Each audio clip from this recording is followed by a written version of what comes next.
Paulo a Timóteo, capítulo 4, começando no versículo 1, onde está escrito: Mas o Espírito expressamente diz que nos últimos tempos apostatarão alguns da fé, dando ouvidos a espíritos enganadores e à doutrina de demônios, pela hipocrisia de homens que falam mentiras, tendo cauterizado a sua própria consciência, proibindo o casamento e ordenando a abstinência dos manjares que Deus criou para os fiéis e para os que conhecem a verdade, a fim de usarem deles com ações de graças.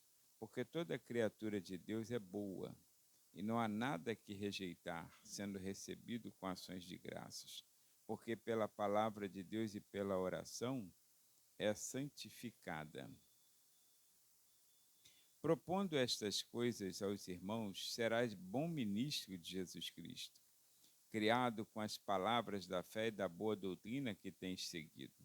Mas rejeita as fábulas profanas e de velhas e exercita-te a ti mesmo em piedade, porque o exercício corporal para pouco aproveita, mas a piedade para tudo é proveitosa, tendo a promessa da vida presente e da que há de vir. Esta palavra é fiel e digna de toda aceitação.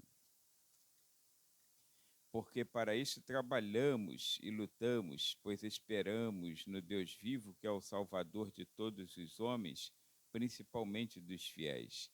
Ninguém despreze a tua mocidade, mas seu exemplo dos fiéis, na palavra, no trato, no amor, no espírito, na fé, na pureza. Persiste em ler, exortar e ensinar até que eu vá. Não desprezes o dom que há em ti, o qual te foi dado por profecia com a imposição das mãos do presbitério. Medita estas coisas, ocupa-te nelas, para que o teu aproveitamento seja manifesto a todos. Tem cuidado de ti mesmo e da doutrina. Persevera nestas coisas, porque fazendo isto, te salvarás tanto a ti mesmo como aos que te ouvem. Amém. Pai, em nome de Jesus, esta é a tua palavra que é boa e agradável aos nossos ouvidos. E esta é a tua palavra, Senhor, que esperamos que o teu Espírito Santo as aplique ao nosso coração enquanto aqui estivermos falando, ó Pai querido, sob a tua orientação. Ei, Senhor, tu sabes as nossas necessidades. Então atinge, Senhor, com a tua palavra, Senhor querido, a cada vida, a cada coração. E venha suprir toda e qualquer necessidade neste momento. Assim eu te peço agradecido e sempre confiado no nome de Jesus. Amém. Irmãos, se assentem. Nós temos uma palavra. É claro que nós usaremos outros textos também, mas nós podemos observar que estamos vivendo o que o apóstolo Paulo falou na segunda carta a Timóteo. Agora eu vou usar já uma expressão de Paulo que ela vai puxando a outra, né? Uma vai puxando a outra. Na segunda carta do apóstolo Paulo a Timóteo, ele disse, irmãos, que nós estamos vivendo os últimos dias, tempos difíceis, tempos trabalhosos. Tempos trabalhosos. Ele fala isso com muita ênfase a esse jovem ministro chamado Timóteo, que os dias são difíceis, tempos muito trabalhosos. Escreve semelhante carta aos Tessalonicenses, também falando sobre os dias em que o espírito do anticristo, ele trata como se já estivesse entre nós, isso naquele tempo. Esses últimos dias, como o apóstolo Paulo usa a expressão, e ele está no primeiro século, ele está falando no primeiro século e chegou até o século 21, esta palavra, aos nossos ouvidos. Então, nós entendemos, biblicamente, que quando Jesus começou o seu ministério na terra, ali começou a contagem dos últimos dias. Ou seja, desde que Jesus veio, morreu, foi crucificado e ressuscitado e assunto aos céus, aí então nós, a igreja, começamos a esperar a volta do Senhor. A igreja já começou a esperar a volta do Senhor e já estava vivendo, então, esses dias finais, porque nós não sabemos o dia nem a hora, não é assim que a palavra do Senhor diz? Mas nós temos a esperança de que ele voltará. Então, quando nós observamos isso, aí então a igreja sempre viveu contabilizando que estava vivendo os últimos dias. E sempre de olho aberto, porque o espírito do anticristo sempre agiu na terra. Chegou ao ponto do apóstolo Paulo dizer que o mundo, irmãos, ele jaz no maligno. O sistema mundano é do maligno. Sempre foi. Agora, observe uma coisa. Hoje nós estamos vivenciando um dos maiores sinais de que realmente estamos às portas do arrebatamento da igreja. É o sinal que nós chamamos biblicamente de apostasia. A apostasia da fé, é claro que a apostasia, sempre que usamos esse termo, nós estamos falando de uma apostasia da fé, uma apostasia de Deus. É que, na verdade, essa apostasia está relacionada ao afastamento do crente da comunhão com Deus. Irmãos, o crente está indo muito bem, como aqui fora dito, né? Ele se reconcilia, ele experimenta o primeiro amor em Cristo Jesus, como a carta do próprio Jesus enviada à igreja de Éfeso. Ali naquele primeiro século, a carta ela representa o primeiro século da era cristã. E já no primeiro século, com poucos anos depois que Cristo havia sido recebido nos céus, aí ele envia uma carta através de João e diz: João escreve carta ao anjo que está na igreja de Éfeso, ao anjo que está em Éfeso. Né? Aí escreveu aquela carta à igreja de Éfeso.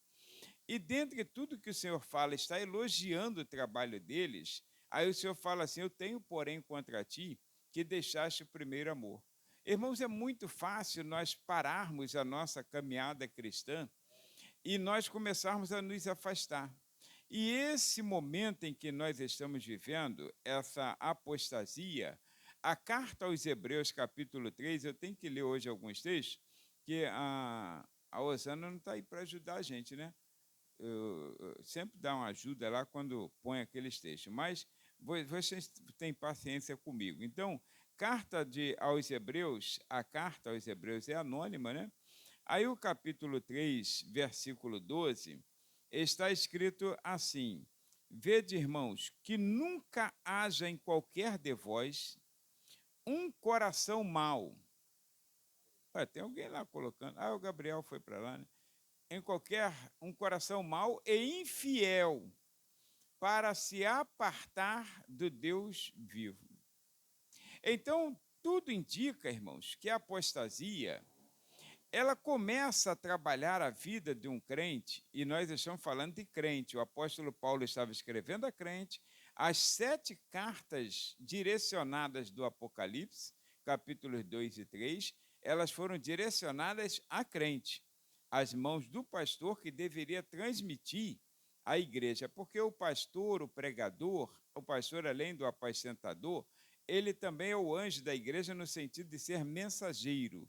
A palavra anjo, então ali está como mensageiro, ele é o carteiro da igreja, né? Deus entrega a mensagem a ele e ele entrega a mensagem ao seu público-alvo.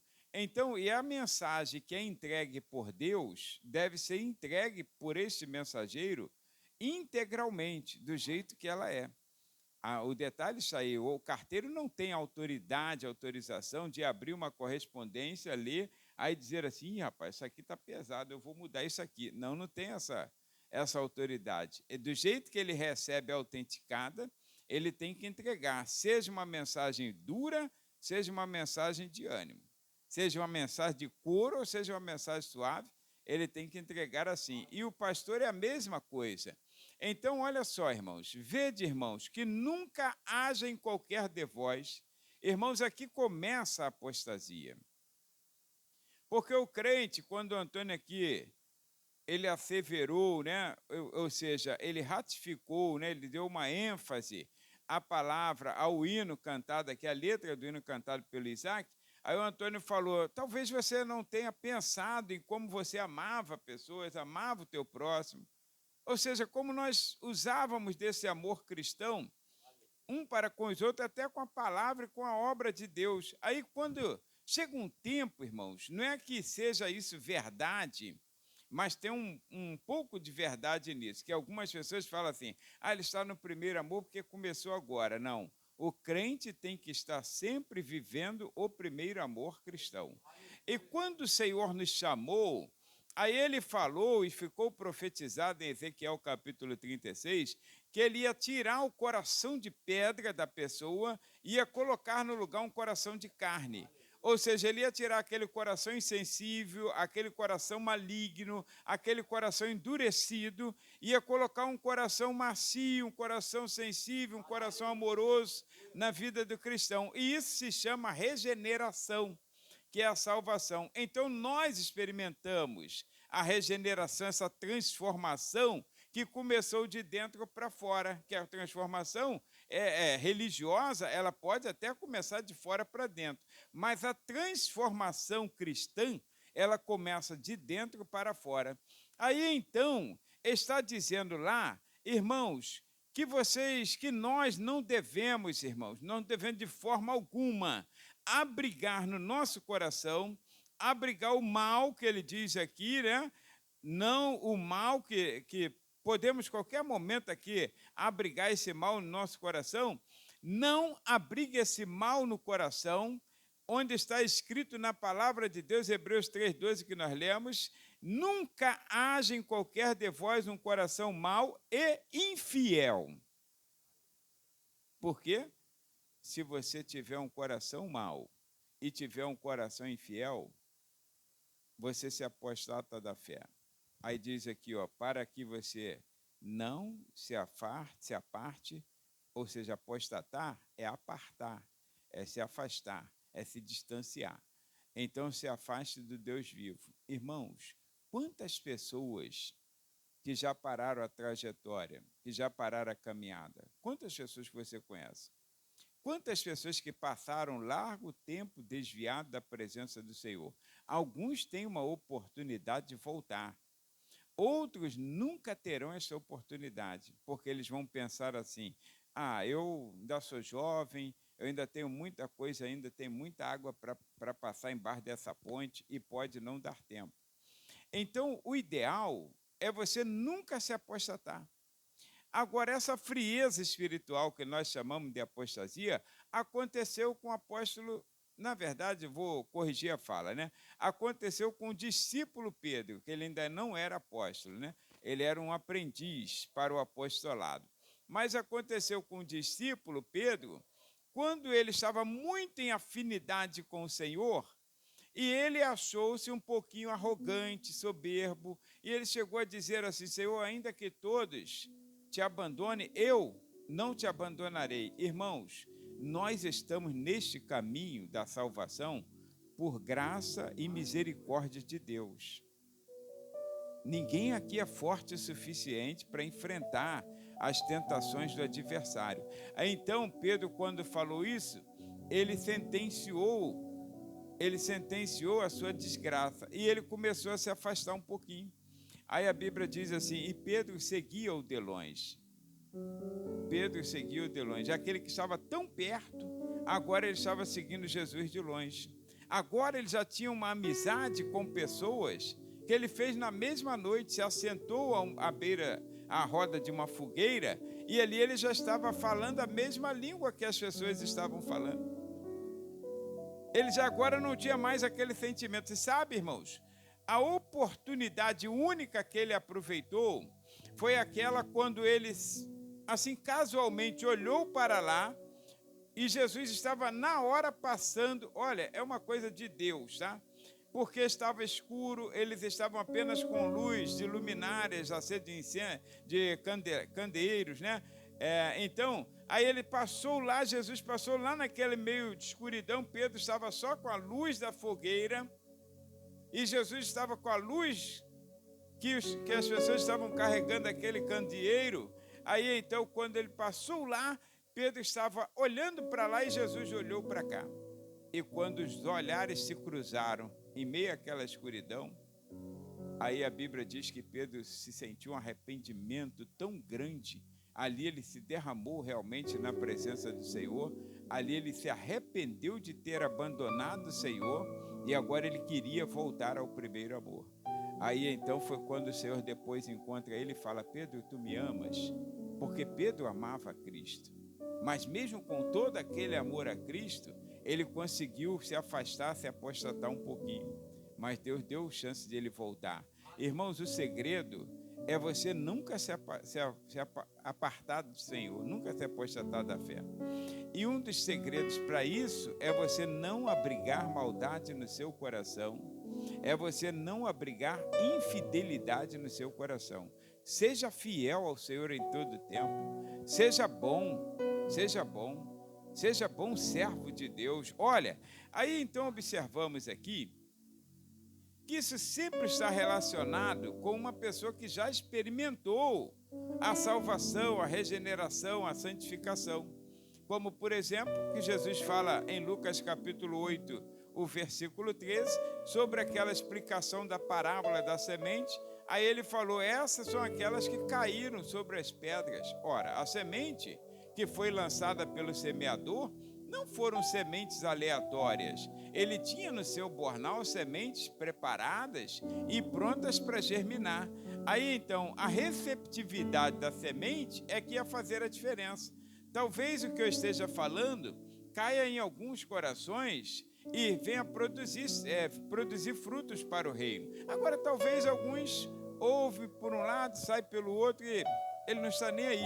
Aí então, as que caíram sobre as pedras são as que recebem a palavra com alegria quando a ouvem. Quer dizer, eles receberam, ficaram felizes. Meu Deus, eu estou ouvindo a palavra, a salvação é para mim. Eles acreditaram em tudo que a palavra do Senhor diz, mas não tem raiz.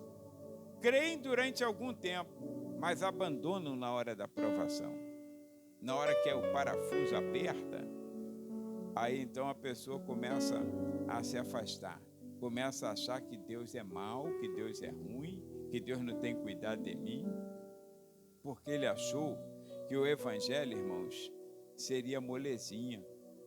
Ele achou que as bênçãos de Deus iam vir assim, sabe, flutuando sobre a sua vida sem nenhuma incumbência para a sua vida. Irmãos, escuta, a apostasia começa assim. Agora, ela tem dois aspectos, a apostasia. Ela tem um aspecto teológico e ela tem um aspecto moral na vida do crente. Então, vamos analisar, assim, com rapidez, esses dois aspectos. Olha, primeiro, qual é o aspecto teológico da apostasia? Irmãos, o aspecto teológico é a rejeição de todos os ensinos de Cristo e dos apóstolos. A pessoa começa a rejeitar. Começa a rejeitar, irmãos. Eu falei para os irmãos recentemente, não sei se foi no seminário, se foi numa pregação, não sei, mas acredito ter sido numa aula de seminário, que tem um pastor que está por aí, que se diz pastor. Claro, a maioria dessas pessoas que hoje estão pregando, fazendo suas lives, seus podcasts, e tem um título de pastor, eles não são pastores de ovelhas. Eles são pastores que apacentam a si mesmos. Eles apenas têm título de pastor. Não tem uma igreja para se comprometer, para cuidar de pessoas. Então, o que eles fazem, o que eles falam, eles arriscam a falar porque eles não têm que prestar conta a ninguém. Ninguém vai cobrar deles. E ele está falando ali, está ganhando seus likes, é tudo que interessa. Aí observa, irmãos, o camarada chegar num podcast da vida e falar que a primeira mentira que houve no mundo foi de Deus. E a primeira verdade dita no mundo foi de Satanás. E não tem ninguém, porque ele está lá numa sala fechada, não tem ninguém para questionar. Não tem ninguém que possa debater com ele. Não tem ninguém que possa dizer assim, mas e o que está escrito aqui? Então, irmãos, esses homens, eles se apostataram da fé. Se apostataram da fé, eles não creem mais no que as Escrituras nos ensinam, os ensinos do próprio Deus, do próprio Cristo e dos apóstolos do Senhor. Aí observa, eles começam a se afastar. E quando nós lemos essa carta, a primeira carta do apóstolo Paulo a Timóteo, agora eu volto lá, o capítulo de número 4, foi onde nós começamos a ler. Aí diz aqui, olha, irmãos, mas o Espírito Santo de Deus, que é o orientador da igreja, que é o ensinador da igreja. Aí ele diz, expressamente diz, que nos últimos tempos apostatarão alguns da fé, dando ouvido a quê? A espíritos enganadores e a doutrina de demônios. Doutrina de demônios. As pessoas vão sendo envolvidas, às vezes é a soberba que entra no coração, a soberba entra, ele começa a se achar o mais inteligente, o mais notável, e ele começa a se achar, vamos dizer assim, como algumas pessoas gostam de Coca-Cola, né? A última Coca-Cola gelada no deserto, e o cara vai aproveitar até a última gotinha da garrafa. Irmãos, não tem gente tão inteligente e tão importante, não. O Espírito Santo de Deus ainda continua com o seu lugar na sua vaga de orientador da igreja. Ele é quem tem que orientar a igreja. Ele usa homens como instrumentos. Agora observe, irmãos, se apostata da fé. Aí quando nós vamos para a segunda carta que eu falei, também no capítulo 4, a carta de Paulo a Timóteo, também no capítulo 4, aí olha o que está escrito no versículo de número 3. Ele diz assim, porque virá tempo em que não sofrerão, ou translitera aí essa palavra para suportar, não suportarão a sã doutrina. Vê se nós não estamos vivendo esse tempo, irmãos. Isso é a apostasia no seu aspecto teológico. As pessoas não estão mais dando ouvidos à palavra de Deus e dos seus apóstolos. Isso aqui foi escrito, irmãos, para o nosso ensino. E nada que se pregue neste altar ou em qualquer outro púlpito de igreja que não esteja fundamentado nas Escrituras Sagradas deve ter valor para nossas vidas. Você tem a obrigação, como crente em Cristo Jesus, de analisar o que eu estou falando e de olhar se eu estou dentro das Escrituras Sagradas. Se você não tiver conhecimento bíblico teológico suficiente para isso, mas você tem o próprio Deus que te dá sabedoria e não nega. E pode dizer assim, você pode dizer assim, Senhor, eu preciso do discernimento na tua palavra. E ele vai te dar o discernimento.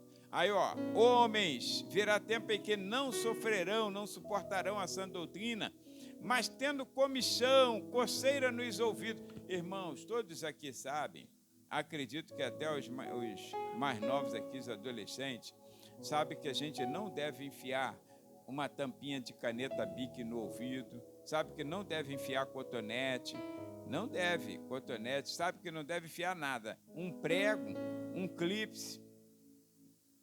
não deve enfiar nada, mas eu acredito, e não precisa levantar a mão, que tem um montão de gente que dentre nós que ainda faz isso, e pela cara eu já sei, já identifiquei alguns, né? Aí pelo sorriso, irmãos, e alguns ficam vermelhos, né? Agora uns não transparece. Aí então, olha, aí já descobri, que tem gente que faz isso. Irmãos, os médicos otorrinos, eles ficam preocupados com essa atitude. Mas aqui entre nós, quando dá aquela coceira, não é gostoso?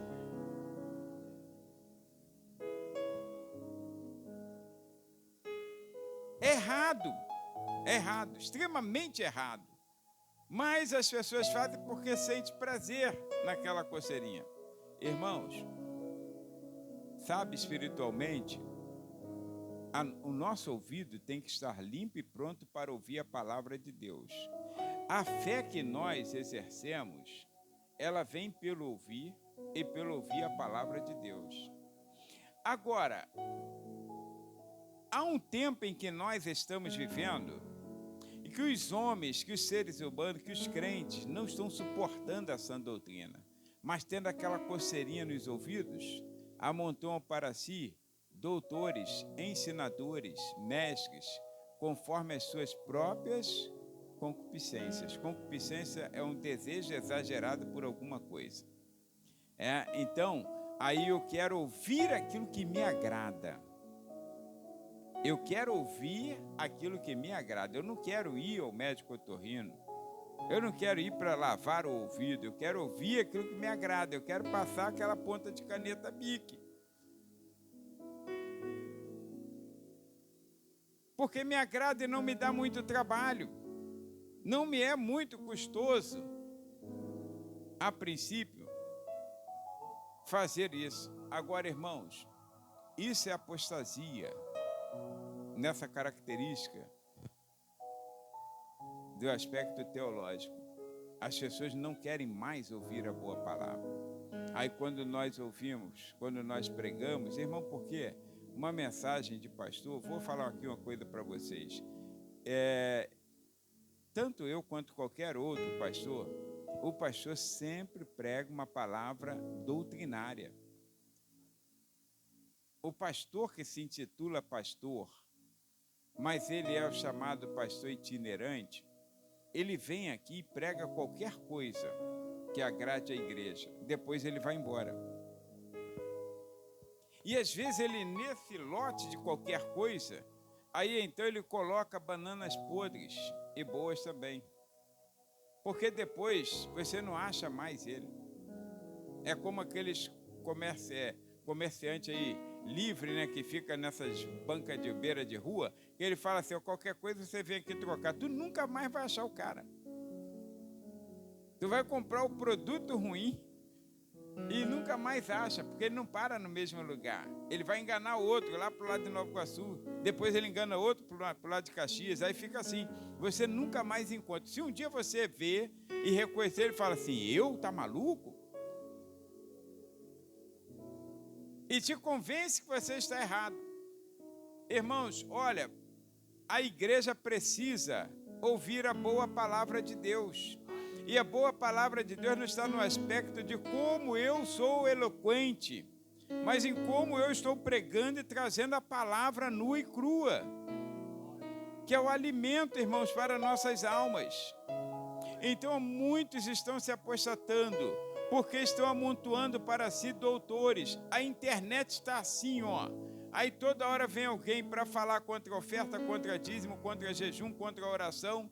Ele fala contra tudo e contra todos. Espírito do anticristo.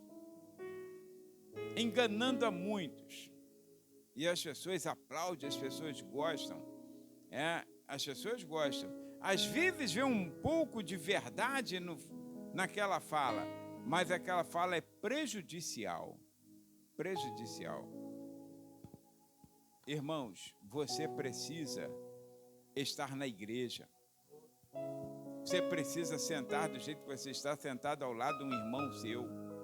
Você precisa estar convivendo com pessoas que são diferentes de você. Agora tem muitos cultos virtuais em que o pastor ele oferece a Santa Ceia virtual.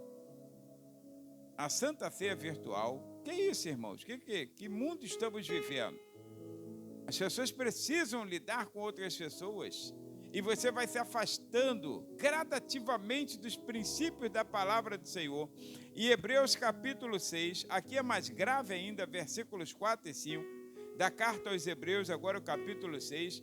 Irmãos, é impossível que os que uma vez foram iluminados e provaram o dom celestial e se fizeram participantes do Espírito Santo, esse dom celestial está fazendo referência à graça salvadora de Cristo Jesus e provar a boa palavra de Deus e as virtudes do século futuro, ou seja, a esperança da nossa vida eterna, e recaíram, sejam outra vez renovados para arrependimento.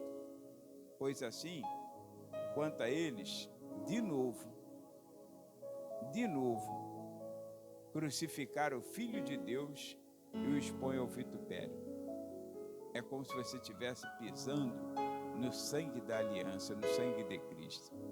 Irmãos, essas pessoas que estão sendo como instrumentos de Satanás. Instrumentos estão com o espírito do anticristo, trazendo doutrinas variadas, erradas, confusas, e que estão afastando muitas pessoas da comunhão com Deus. Elas estão tornando, a gente usa a expressão, que é o liberalismo teológico do século 21. Elas usam a expressão que transforma você como servo de Deus, filho de Deus por adoção, como a Bíblia diz, transforma você em um semideus. Você sai dali convicto que você é quase Deus, é um JJ, Jesus Júnior.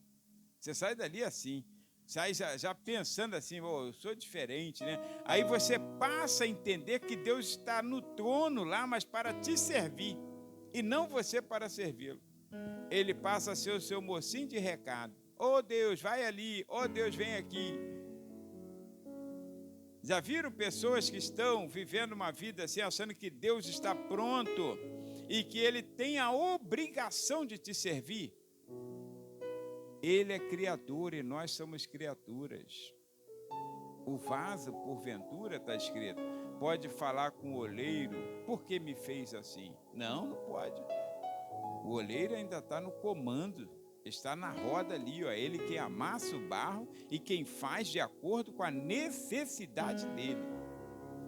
Deus está pronto para servir-nos? Sim, nós temos um Deus que nos serve. Está escrito nas Escrituras Sagradas. Agora, Ele não é, irmãos, não é nós quem mandamos. Engana-se a teologia do século 21, essa teologia liberal, que diz que você é próspero, você não pode ter uma enfermidade, você não pode ter a falta de um emprego, você não pode ter nada, porque Deus ele é obrigado a te... Não, Deus não é obrigado. A salvação em Cristo Jesus é o bem mais precioso que temos da parte de Deus. E olha, irmãos, agora olha o aspecto dessa apostasia, o aspecto moral. Talvez nesse aspecto teológico você não perceba muito, porque você está ouvindo a pessoa, está pregando, está dizendo, está transfigurando a casa de Deus. Está transfigurando, irmãos. As casas, vamos dizer assim, a casa de Deus, hoje tu vai em muitas casas aí, tu tem um sentimento que parece uma boate.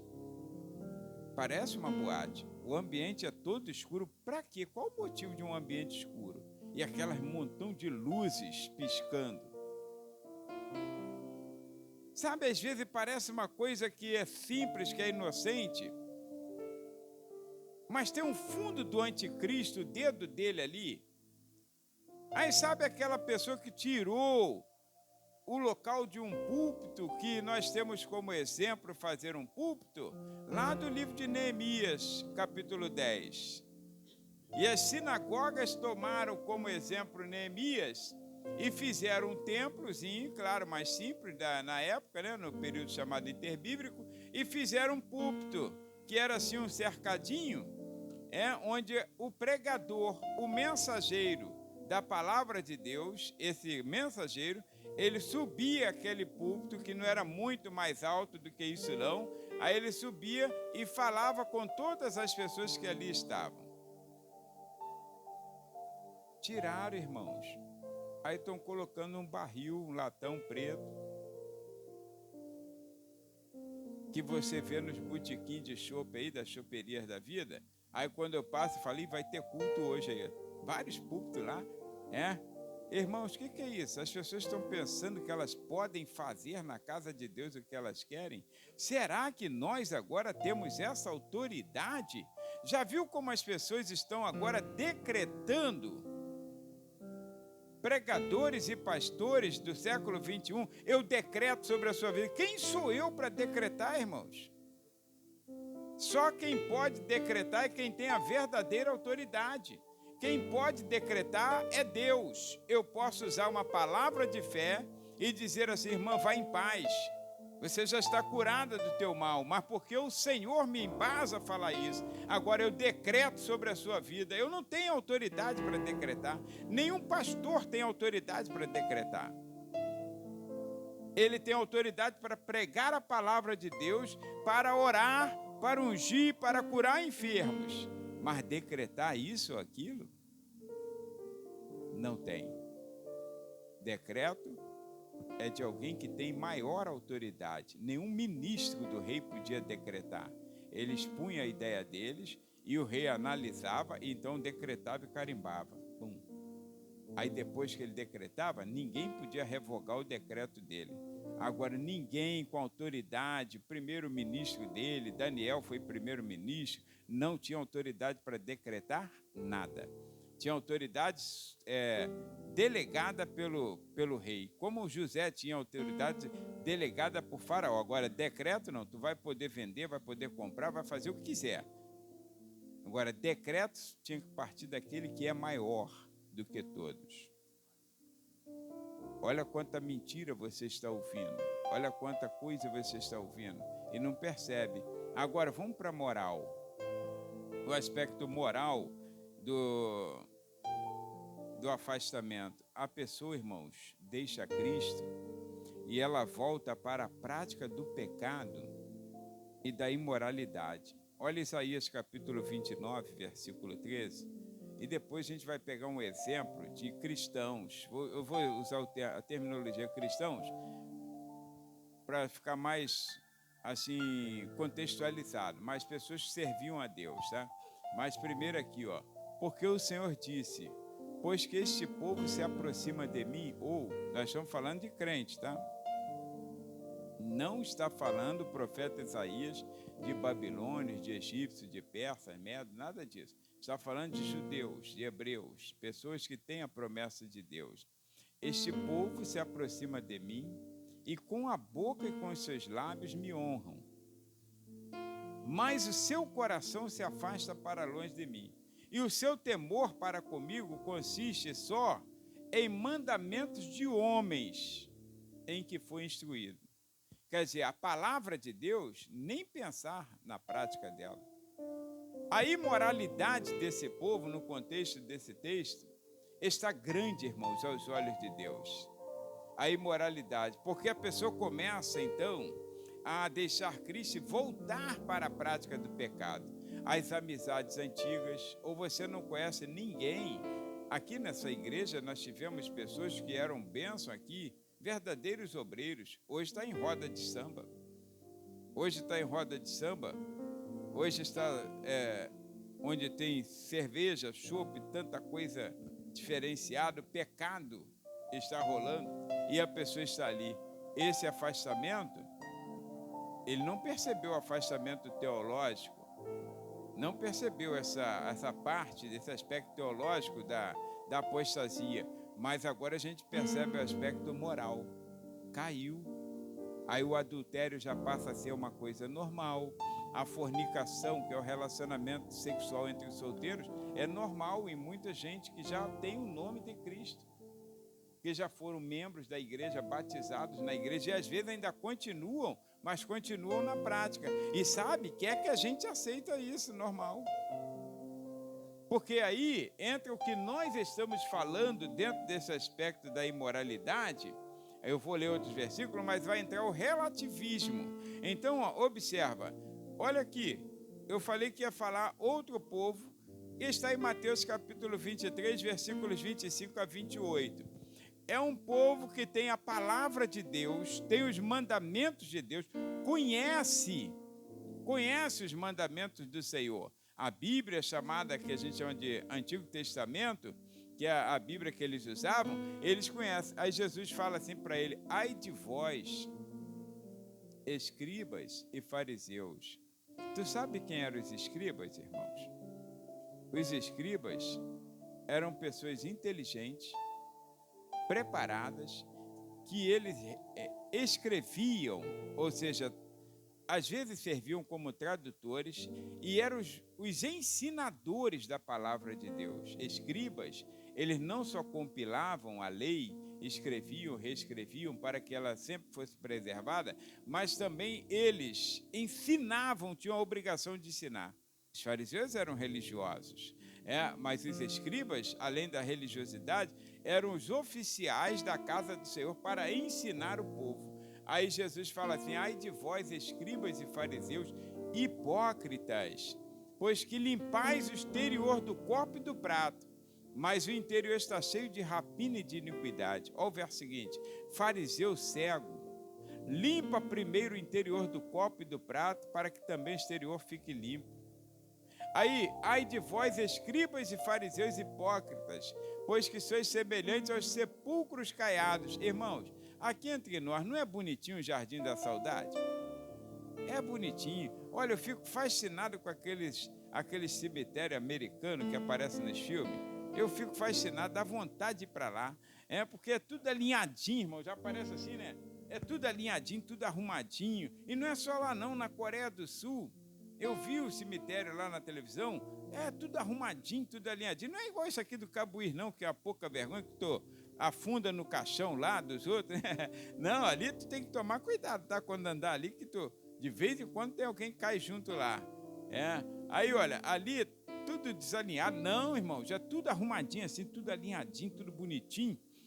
Olha, esse tipo de cemitério é o crente que está se apostatando da fé. No exterior, irmãos, parece crente, tem pinta de crente, cara de crente, e às vezes até fala como crente. Mas olha, são sepulcros caiados que por fora realmente parecem formosos, mas interiormente estão cheios de ossos de mortos e de toda a imundícia.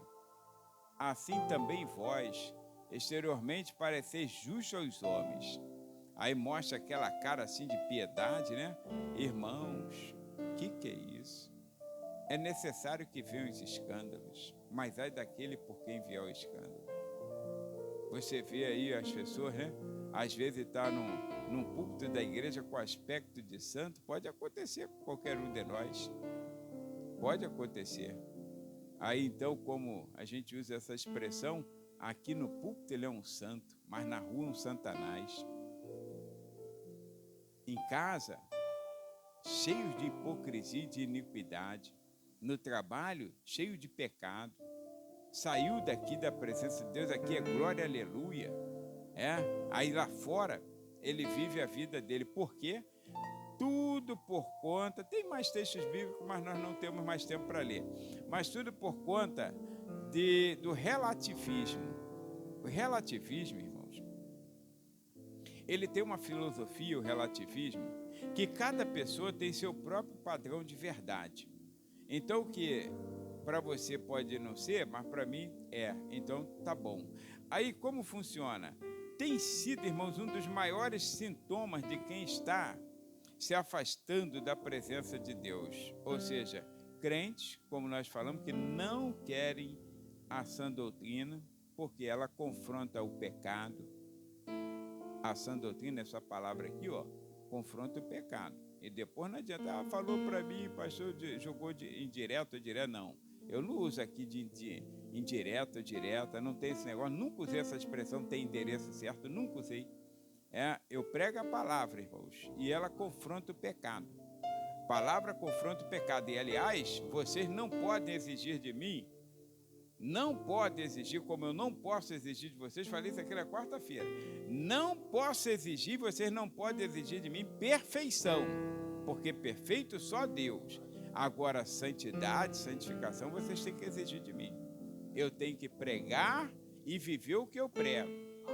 Aí vocês podem exigir de mim, pode futucar o meu face, pode fazer isso e aquilo. Agora o camarada está pregando aqui, aí está cantando, está testemunhando, aí lá fora está de cuequinha, lá fora está de biquíni, fio dental, aí depois vem aqui e canta. Não pode, irmãos, você tem que ter vergonha, você tem que dar testemunho lá fora também. Então saiba como se comportar. Nós precisamos ser crente aqui e precisamos ser crente lá. Mas o relativismo diz, o pastor não está com nada, nós estamos no século 21. O relativismo diz assim, isso é o pensamento dele, mas cada um tem seu pensamento. Irmãos, somos templo do Espírito Santo de Deus. Tu já parou para pensar nisso? O Espírito Santo de Deus, ele habita em nós. Ele habita em nós. Não estou dizendo que ele está ao meu lado, não. Estou dizendo que ele mora dentro de nós. Que ele trabalha por nossas vidas. que ele evangeliza, que ele convence o homem do pecado, da justiça e do juízo, através de nós. Quando alguém é curado, quando alguém é abençoado, irmãos, é através de nós. Lembra que Paulo falou aqui para Timóteo? Timóteo, ninguém despreze a sua mocidade. E outra coisa, não despreze o dom que há em ti, que foi dado por imposição de mãos do presbitério. Quer dizer, o presbitério é alguma coisa? Sim, quando o Espírito Santo de Deus está nesse presbitério para impor a mão sobre alguém. Então, irmãos, observa, o relativismo tem sido um dos maiores sintomas de quem está se apostatando. Não querem mais a sã doutrina, porque a sã doutrina, irmãos, exige de nós uma vida santa mesmo sem ser perfeita. Exige. Vai dizer, irmão, tu tem que ser santo, irmã, tem que ser santo, moças, tem que ser santo. Nada de roupa rasgada, nada daqueles decotes, irmão, tem, agora eu estou falando de homens e mulheres, né? Mas tem moças aí, tem saias, meu Deus do céu, que é uma vergonha. E eu já falei isso aqui, os crentes têm roupa, às vezes, decente para a igreja, mas vai na festa, tu fica com vergonha. Tu até desconhece, caramba, é o membro da igreja. Tu fica com vergonha. Que isso, irmãos? Que isso? Você não pode não, mas é o relativismo. Não tem nada a ver dançar um funkzinho lá, um funk gospel. Claro que tem a ver, irmãos. Não tem nada a ver a gente lá, então, beber uma cerveja sem álcool. Aí é claro que vai depois atrás do álcool também. Pô, se eu posso beber sem álcool, por que eu não posso beber com álcool? Aí você, irmãos, crente não pode ter relativismo. Pecado é pecado, errado é errado, e certo é certo. Então, se você vai se conduzir lá, mostre que você é cristão. Você pode estar em outro estado, você pode estar em outro lugar, ou você pensa que só conhece, as pessoas só te conhecem aqui. Em outro lugar, você pode estar sendo conhecido também. Quantas vezes a gente está distante e encontra pessoas conhecidas, e se você estivesse fazendo algo errado,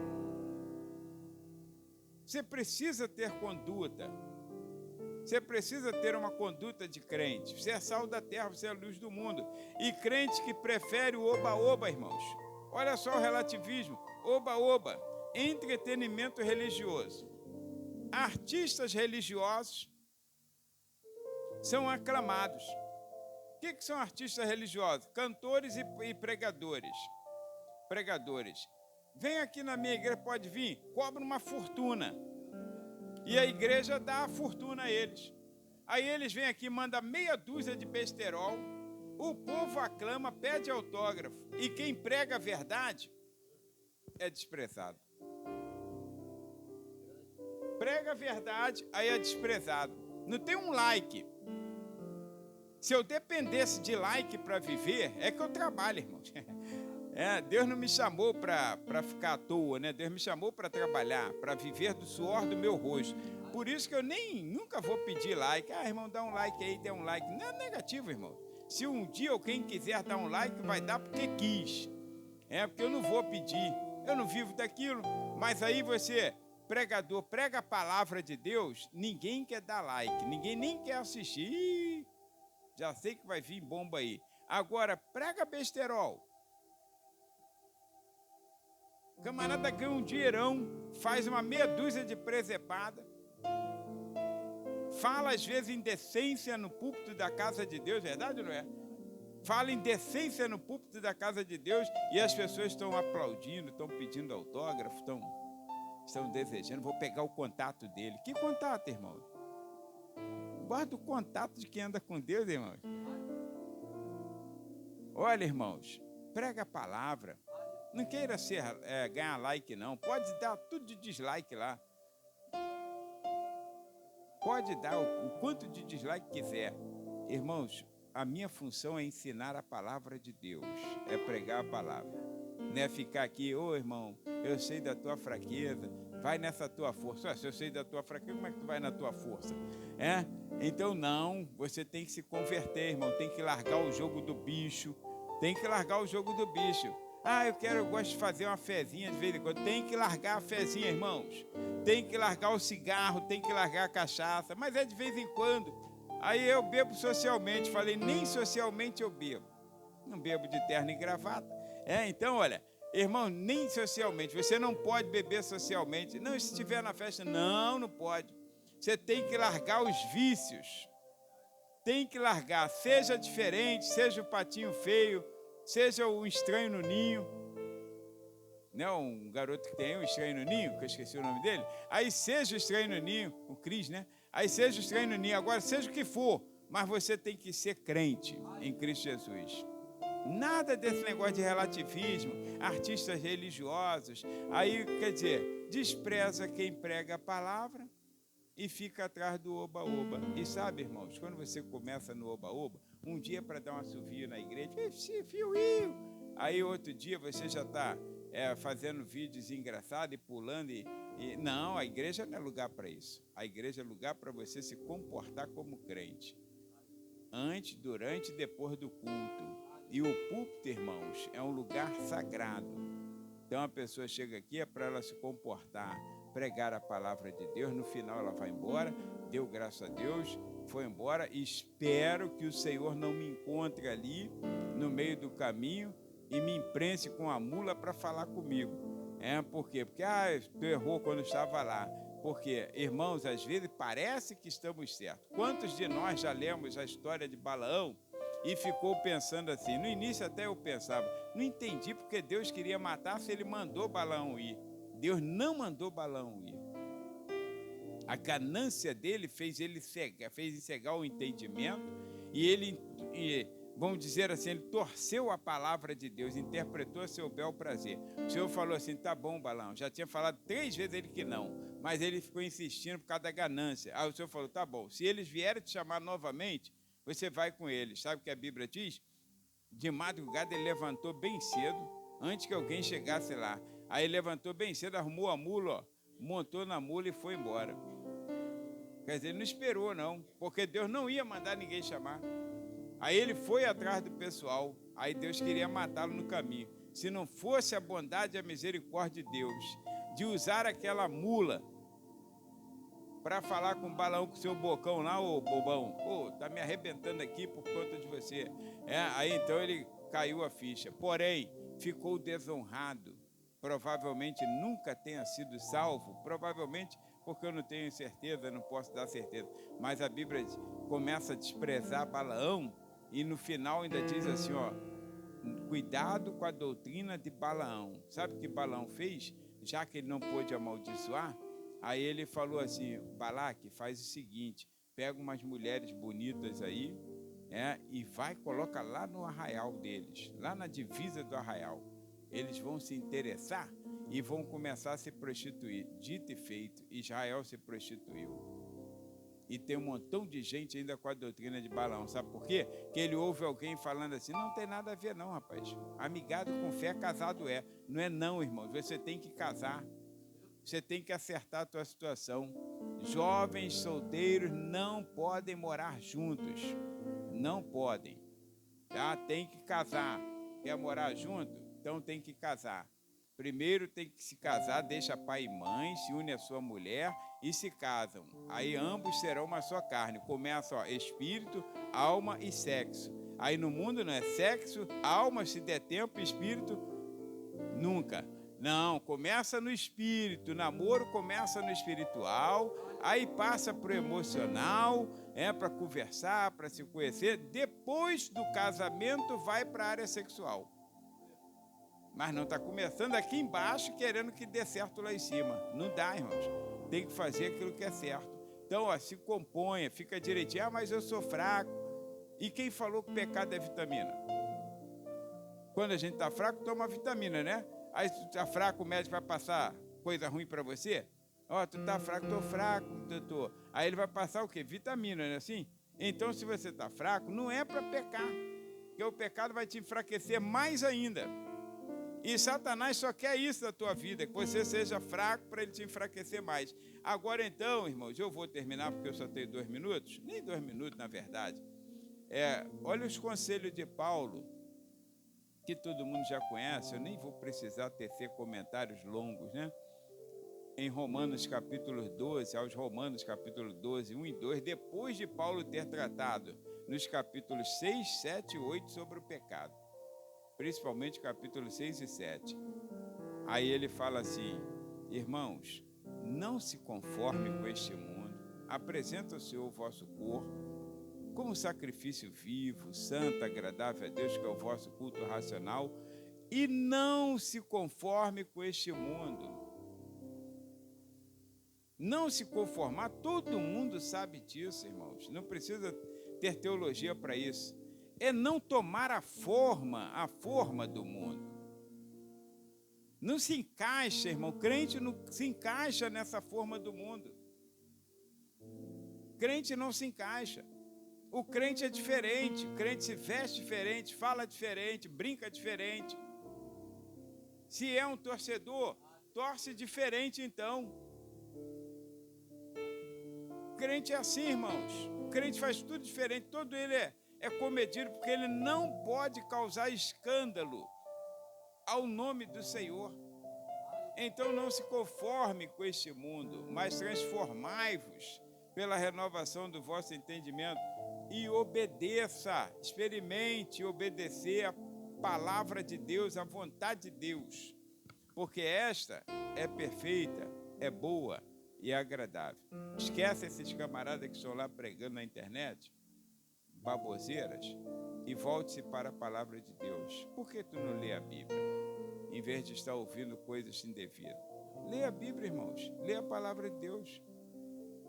Lê as escrituras. Ah, mas é que eu não entendo muito. Irmãos, para que pressa? Para que tu está querendo morrer? Quem é que está querendo morrer agora? Então, para que pressa? Leia devagar. Leia devagar a palavra do Senhor. Não tem que ter pressa. A seu tempo, a revelação virá para a sua vida. E tem coisas que o Senhor vai falar na hora. Tem coisas que Ele vai falar daqui a uns anos, depois de 10 anos. Tem coisas que eu ainda não sei. E estou esperando em Deus descobrir essa verdade bíblica. Então não tenha pressa, mas leia a Bíblia todo dia.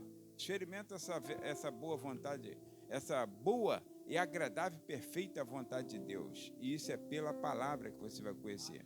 Eu não tenho mais tempo, meu tempo estourou, mas eu quero deixar isso para você. Irmãos, estamos vivendo nos últimos dias.